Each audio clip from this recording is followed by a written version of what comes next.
Hello students, this is Muhammad Saiful Islam, a lecturer in English, Milestone College.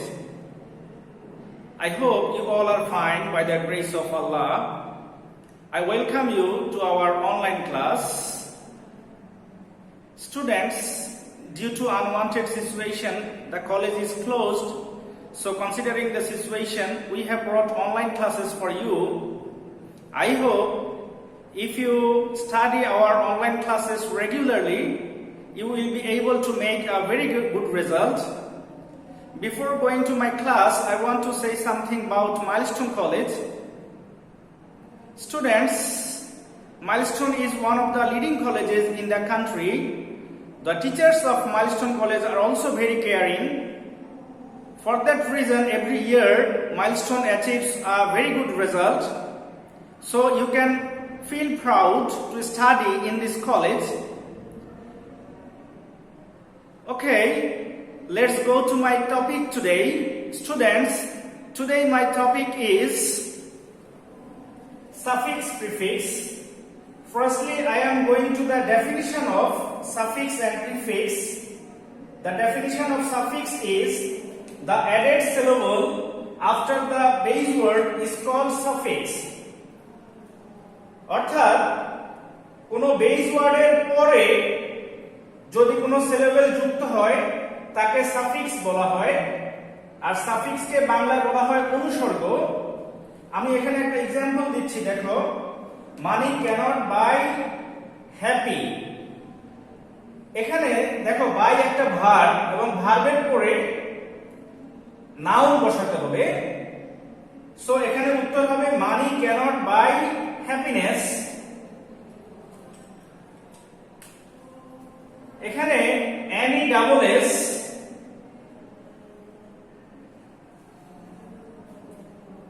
এটা হলো suffix এবং এই সাফিক্সের নিচে তোমাদেরকে আন্ডারলাইন দিতে হবে পরীক্ষার হলে।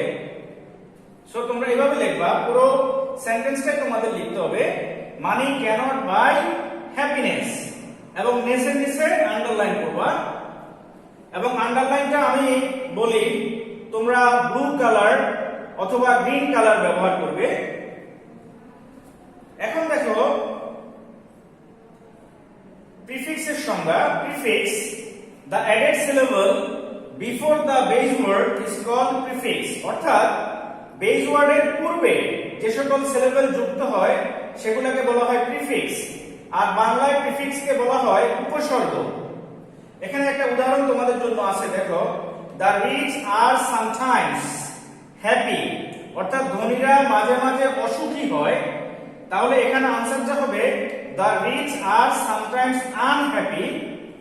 এখানে দেখো আন এটা একটা প্রিফিক্স, যেহেতু এটা হ্যাপি এর পূর্বে যুক্ত হয়েছে, সো এটা হচ্ছে প্রিফিক্স এবং তোমাদেরকে আনের নিচে একটা আন্ডারলাইন করে দিতে হবে এবং আন্ডারলাইনটা করবা যে কোনো ব্লু কালার পেন অথবা গ্রিন কালার পেন। সো ছাত্ররা দেখো সাফিক্স এবং প্রিফিক্স, সাফিক্স হচ্ছে বেস ওয়ার্ডের পরে যুক্ত হবে আর প্রিফিক্স হচ্ছে বেস ওয়ার্ডের পূর্বে যুক্ত হবে। তাহলে বাক্যের গঠন অনুযায়ী হয়তোবা শব্দের পরে যুক্ত হতে পারে, পরে যুক্ত হলে দিস ইজ সাফিক্স, আর শব্দের আগে যুক্ত হতে পারে, আগে যুক্ত হলে এটাকে বলা হয় প্রিফিক্স। ছাত্ররা এখন দেখো আমি একটা বেস ওয়ার্ড দিয়ে কিভাবে সাফিক্স অথবা প্রিফিক্স যুক্ত হয়ে একটা ওয়ার্ড বিভিন্ন পার্টস অফ স্পিচে কাজে লাগে। এখন দেখো আমরা বোর্ডে যাই, দেখো এখানে একটা ওয়ার্ড আমি লিখেছি হেয়ার, এই শব্দটা হচ্ছে ভার্ব। দেখো আমি এই শব্দটার সাথে ফুল যুক্ত করব। So the word is careful. Here full is suffix and the word has been changed from verb to adjective. Okay students, এখন দেখো এই শব্দটা যদি আমি লিখি carefully, দেখো তাহলে এখানে ly হচ্ছে আমাদের সাফিক্স এবং এই শব্দটা তখন অ্যাডভার্ব হয়ে গেল। এবার দেখো আমি যদি শব্দটাকে লিখি কেয়ারফুলনেস, তাহলে দেখো এখানে নেস সাফিক্স যুক্ত হয়ে এই শব্দটা নাউনে পরিণত হলো। তাহলে দেখো একটা ওয়ার্ডে সর্বোচ্চ 4টা পার্টস অফ স্পিচ থাকতে পারে, সেগুলো হলো ভার্ব, অ্যাডজেক্টিভ, অ্যাডভার্ব, নাউন। এভাবে তোমরা যদি এই ওয়ার্ডগুলো পরিবর্তন করতে পারো এবং এই ওয়ার্ডগুলোকে বাক্যের গঠন অনুযায়ী সেন্টেন্সে কাজে লাগাতে পারো, তাহলে তুমি হয় সাফিক্স অথবা প্রিফিক্স যুক্ত করে তুমি বাক্যের গঠন অনুযায়ী ওয়ার্ডগুলোকে সুন্দরভাবে বসাতে পারবে। এবং তোমরা যখন আনসার করবে সাফিক্স অথবা প্রিফিক্সের নিচে ভিন্ন কালি ব্যবহার করে আন্ডারলাইন করে দিবে পরীক্ষায়। এভাবেই তোমরা সাফিক্স এবং প্রিফিক্সে ফুল মার্কস পেতে পারো। ছাত্ররা এখন দেখো আমি একই ওয়ার্ড কিভাবে বিভিন্ন সাফিক্স এবং প্রিফিক্স ব্যবহার হয়ে বিভিন্ন পার্টস অফ স্পিচে চেঞ্জ হয়। সাধারণত দেখো একটা ওয়ার্ডের সর্বোচ্চ 4টা পার্টস অফ স্পিচ থাকতে পারে এবং সেগুলো হলো নাউন, ভার্ব, অ্যাডজেক্টিভ, অ্যাডভার্ব। এখন কয়েকটা ওয়ার্ড আমি তোমাদেরকে ব্যবহার শেখাবো যেগুলোর নাউন, ভার্ব, অ্যাডজেক্টিভ, অ্যাডভার্ব হয়। দেখো এডুকেশন, এখানে TION, এটা হচ্ছে এখানে সাফিক্স। এডুকেট, এটা হচ্ছে বেস ওয়ার্ড। এডুকেটেড, এখানে ইডিটা হচ্ছে তোমার সাফিক্স। আনএডুকেটেড, এখানে আন হচ্ছে প্রিফিক্স। এডুকেটিভ, এখানে TIV হচ্ছে সাফিক্স। অর্থাৎ এডুকেটেড, আনএডুকেটেড, এডুকেটিভ, এগুলো ওয়ার্ডের অর্থ অনুযায়ী এগুলো যে কোনোটা কাজে লাগতে পারে বাক্যে। তারপরে দেখো এডুকেশনালি, এখানে LY হচ্ছে suffix. So education, educate, educated or uneducated or educative or educationally. So by this way a word can be changed into different parts of speeches by adding suffixes or prefixes. Okay students, now I am going to another word. You see carefulness, here ness is the suffix, base word is care, that is verb, and careful or careless, that's an adjective, and careful, here full is the suffix and less is the suffix. এবং বাক্যের অর্থ অনুযায়ী দেখা যাচ্ছে কেয়ারফুলও কাজে লাগতে পারে আবার কেয়ারলেসও কাজে লাগতে পারে। তারপরে দেখো কেয়ারফুলি, কেয়ারলেসলি, এখানে LY হচ্ছে আমাদের LY হচ্ছে সাফিক্স। সো কেয়ারফুলি, কেয়ারলেসলি বাক্যের অর্থ অনুযায়ী এটা কাজে লাগবে। তারপরে দেখো আরেকটা ওয়ার্ড অনেস্টি, এখানে TY, এটা হচ্ছে সাফিক্স। আর ডিসঅনেস্টি, ডিস হচ্ছে এখানে প্রিফিক্স। অনেস্ট এবং ডিসঅনেস্ট, এখানে ডিস হচ্ছে প্রিফিক্স। তারপর অনেস্টলি অর ডিসঅনেস্টলি, এখানে LY হচ্ছে সাফিক্স আর ডিস হচ্ছে প্রিফিক্স। তাহলে এভাবে তোমরা যদি নাউন কিভাবে শব্দ তৈরি হয়, কি কি সাফিক্স যুক্ত করলে নাউন হয়, কি কি প্রিফিক্স যুক্ত করলে ভার্ব হয়, এরপরে কি কি সাফিক্স বা প্রিফিক্স যুক্ত করলে অ্যাডজেক্টিভ হয় এবং কি কি সাফিক্স যুক্ত করলে অ্যাডভার্ব হয়, এই বিষয়গুলো তোমরা যদি জানো এবং ওয়ার্ডগুলো যদি বিভিন্ন সেন্টেন্সে ব্যবহার করতে পারো তাহলে সাফিক্স প্রিফিক্সে তুমি ফুল মার্ক পেতে পারো। ছাত্ররা এখন দেখো আমি তোমাদেরকে আলাদা আলাদাভাবে formation of noun, formation of verb, formation of adjective, formation of adverb, বিভিন্ন সাফিক্স বা প্রিফিক্স ব্যবহার করে কিভাবে করা যায় এবং সেগুলোকে বাক্যে কিছুটা প্রয়োগ করে আমি দেখাচ্ছি। এখন চলো আমরা বোর্ডে যাই। দেখো ফরমেশন অফ নাউন অর্থাৎ নাউনের গঠন উইথ সাফিক্সেস, সাফিক্স ব্যবহার করে। এখানে একটা সাফিক্স আছে দেখো এয়ার। আমরা যদি একটা শব্দ পাই লাই, এটাকে যদি আমরা বেজ ওয়ার্ড করি তাহলে হয়তোবা শব্দটা চেঞ্জ হয়ে হতে পারে লায়ার। এবং এখানে এয়ার, এটা হচ্ছে সাফিক্স। আর যখন লাই থেকে লায়ার হয়ে গেল তখন শব্দটা নাউন হয়ে গেল। Okay students, I am going to an example. He is a lie. So answer হবে হি ইজ আ লায়ার।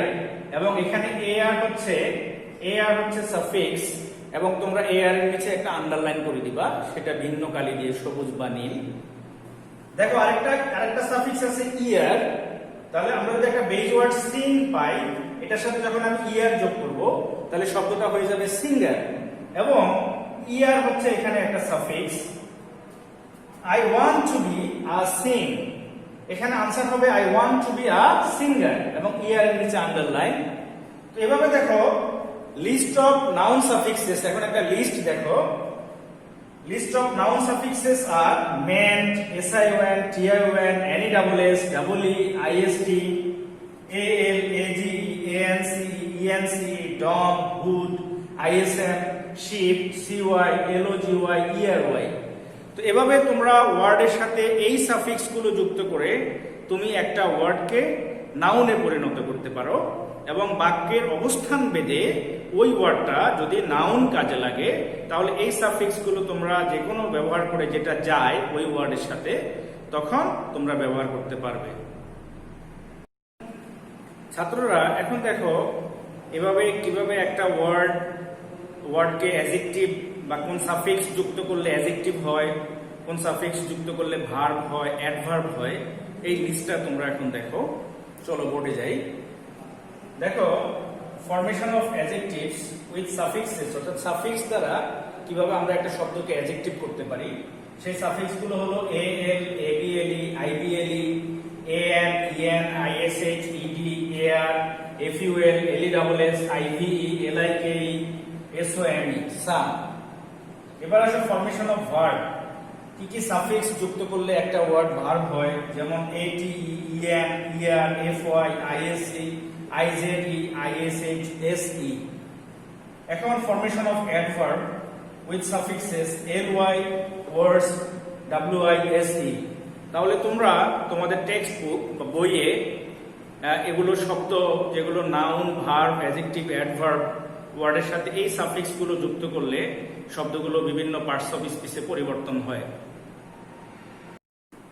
ছাত্ররা এখন দেখো আমরা প্রিফিক্সের ব্যবহার, কিছু প্রিফিক্সের ব্যবহার ওয়ার্ডের মাধ্যমে আমরা দেখাবো।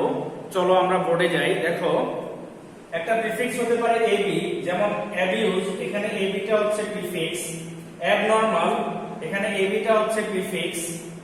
এএল, যেমন Almighty, almost, AL is the prefix. Anti, anti corruption, here ANTI is the prefix. Auto, autobiography, AUTO is the prefix here. By this way, be full, BE is the prefix. Beside, BE is the prefix. Bicycle, BI is the prefix. Now we can go to another words, DE, defame, demerit, DE are the prefixes here in these words. Disadvantage, DIS is the prefix. Dishonest, DIS is the prefix. Mal, MAL, maljustice, malpractice, MAL is the prefix. Miss, MIS, যেমন হতে পারে misfortune, MIS is the prefix. Over, overdose, here OV here, over এখানে prefix. Okay, OUT, যেমন outbreak, OUT is the prefix here. UN, unable, unhappy, এখানে UN হচ্ছে তোমার prefix. Vice, vice chairman, vice president, এখানে VIC is the prefix. So actually prefix শব্দের পূর্বে, অর্থাৎ যে সিলেবল গুলো প্রিফিক্স হয় সেগুলো শব্দের পূর্বে যুক্ত হয়ে সেগুলো যে কোনো পার্টস অফ স্পিচ, যেমন ভার্ব হতে পারে, অ্যাডজেক্টিভ হতে পারে, তো সেগুলো নাউন হতে পারে। তো যাই হোক, সেগুলো বাক্যের গঠন অনুযায়ী আমরা এই প্রিফিক্স গুলো ব্যবহার করে আমরা নতুন শব্দ গঠন করতে পারি। ছাত্ররা এখন দেখো আমরা একটা board question line by line আমরা সমাধান করব। চলো বোর্ডে যাই। দেখো, life without leisure and relax. So actually the word will be noun. So relax, the noun of relax is relaxation. And here TION is the suffix, so relax will be changed into relaxation. Here TION suffix has been added. Life becomes charmed if one doesn't have any time to enjoy the beauty objects of nature. ছাত্ররা এখানে দেখো charm এই শব্দটা charm ফুল হতে পারে অথবা charm less হতে পারে। যেহেতু এই সেন্টেন্সটা একটা নেগেটিভ মিনিং করছে সেজন্য এখানে শব্দটা হবে চার্মলেস। সো বি এর আনসার হবে চার্মলেস এবং লেস হচ্ছে এখানে সাফিক্স, লেসের নিচে তোমরা আন্ডারলাইন করবে। তারপরে দেখো to enjoy the beauty objects, এখানে দেখো অবজেক্টস এই শব্দটা হচ্ছে নাউন, তাহলে নাউনের পূর্বে আমাদেরকে অ্যাডজেক্টিভ বসাতে হবে। তাহলে এখানে বিউটি যেটা আছে সেটা না, বিউটির যে অ্যাডজেক্টিভ সেটা হচ্ছে বিউটিফুল। সো সি এর আনসার হবে বিউটিফুল এবং ফুল হচ্ছে এখানে suffix. So we can see life becomes charmless if one doesn't have any time to enjoy the beautiful objects of nature. এরপরে বাক্যটা দেখো মনোটোনি ওয়ার্ড, এখানে ওয়ার্ড হচ্ছে নাউন এবং নাউনের আগে যেহেতু আমরা অ্যাডজেক্টিভ ব্যবহার করব তাহলে মনোটোনির অ্যাডজেক্টিভ হচ্ছে মনোটোনাস এবং ওইউএস হচ্ছে এখানে suffix. Monotonous work hinders the smooth of, এখানে আর্টিকেল দা আছে এরপরে নাউন হবে, তাহলে স্মুথের নাউন হচ্ছে স্মুথনেস এবং নেসের নিচে আমরা দাগ দিব এবং এখানে নেস হচ্ছে suffix. Of work leisure reach our spirit, এখানে খেয়াল করো লেজার হচ্ছে সাবজেক্ট, সাবজেক্টের পরে সাধারণত আমরা ভার্ব বসাবো, এখন রিচের ভার্ব হচ্ছে এনরিচ। এখন লেজার হচ্ছে subject third person singular number, present simple অনুযায়ী এটার সাথে এস বা ইএস দিতে হবে, তাহলে আনসার হবে এনরিচেস। এনরিচেস এখানে ইএন হচ্ছে এখানে প্রিফিক্স, এখানে EN prefix. Enriches enriches our spirit to work. Everybody knows that work is harm. সবাই জানে যে অতিরিক্ত কাজ, তাহলে অতিরিক্ত হচ্ছে ওভারওয়ার্ক, এখানে এটা একটা নেগেটিভ মিনিং প্রকাশ করছে, সেজন্য আমাদের এখানে শব্দটা হবে ওভারওয়ার্ক এবং ওভার হচ্ছে এখানে প্রিফিক্স। খেয়াল করো তাহলে কোন কোন ওয়ার্ডে সাফিক্স যুক্ত হলো আবার কোন কোন ওয়ার্ডে প্রিফিক্স ব্যবহার হলো। ওভারওয়ার্ক ইজ হার্মফুল, ফুল হচ্ছে এখানে সাফিক্স। লেজার ডাজন্ট মিন, এখানে ডাজন্ট মিন এর পরে আইডল শব্দটা নাউন হয়ে যাবে, তাহলে আইডলনেস, তাহলে নেস হচ্ছে এখানে প্রিফিক্স, সরি নেস হচ্ছে এখানে সাফিক্স। আইডলনেস নেস হচ্ছে suffix. It gives freshness to create, to এর পরে আমরা জানি ভার্ব হয়, এখন ক্রিয়েট হচ্ছে এটা পুনরায় ক্রিয়েট করা, দ্যাট মিন্স এটা হয়ে যাবে রিক্রিয়েট এবং রি হচ্ছে এখানে প্রিফিক্স হবে recreate, to recreate our energy. তাহলে দেখো এখানে আমরা দেখতে পাচ্ছি কোন ওয়ার্ডে সাফিক্স যুক্ত হয়ে শব্দটা হলো, আবার কোন ওয়ার্ডে প্রিফিক্স যুক্ত হয়ে শব্দটা গঠন করা লাগলো। এভাবে তোমরা যদি সেন্টেন্স অনুযায়ী, সেন্টেন্সের স্ট্রাকচার অনুযায়ী শব্দটা নাউন, ভার্ব, অ্যাডজেক্টিভ, অ্যাডভার্ব এবং সেটা নেগেটিভ মিনিং করলে সেটা ডিফারেন্ট হয়ে যাবে, যেমন সাম লেস হলো এখানে সাম ফুল না হয়ে। এভাবে তোমরা যদি প্র্যাকটিস করো তাহলে তোমরা সাফিক্স এবং প্রিফিক্সের ফুল মার্কস পেতে পারবে। তো ছাত্ররা এখন আমি যে কথাটা বলবো, তোমাদের যদি কোনো সমস্যা থাকে বা তোমাদের কোনো জিজ্ঞাসা থাকে তোমরা তোমাদের ক্লাস টিচার যিনি ইংলিশ টিচার আছেন ফার্দার তথ্যের জন্য তোমরা স্যারকে ফোন করতে পারো এবং স্যার তোমাদেরকে ফার্দার সমাধান দিবে। তো ছাত্ররা এখন দেখো যেহেতু জীবন আমাদের, তাহলে আমাদের জীবনটাকে সেভ করার দায়িত্ব আমাদের। তো তোমরা বাসায় আছো এবং তোমরা খুব মনোযোগের সাথে আমাদের ভিডিও ক্লাসগুলো দেখবে এবং আমাদের জুম লাইভ ক্লাসগুলো তোমরা অ্যাটেন্ড করবে। এভাবে স্টেপ বাই স্টেপ আমি আশা করি তোমরা একটা ভালো ফলাফল অর্জন করতে পারবে। তো ছাত্ররা আজকে আমার ক্লাস এ পর্যন্তই। ইনশাল্লাহ পরবর্তী কোনো একটা ভিডিও রেকর্ডিং ক্লাস অথবা জুম ক্লাসে তোমাদের সাথে দেখা হবে। আজকের মতো আল্লাহ হাফেজ।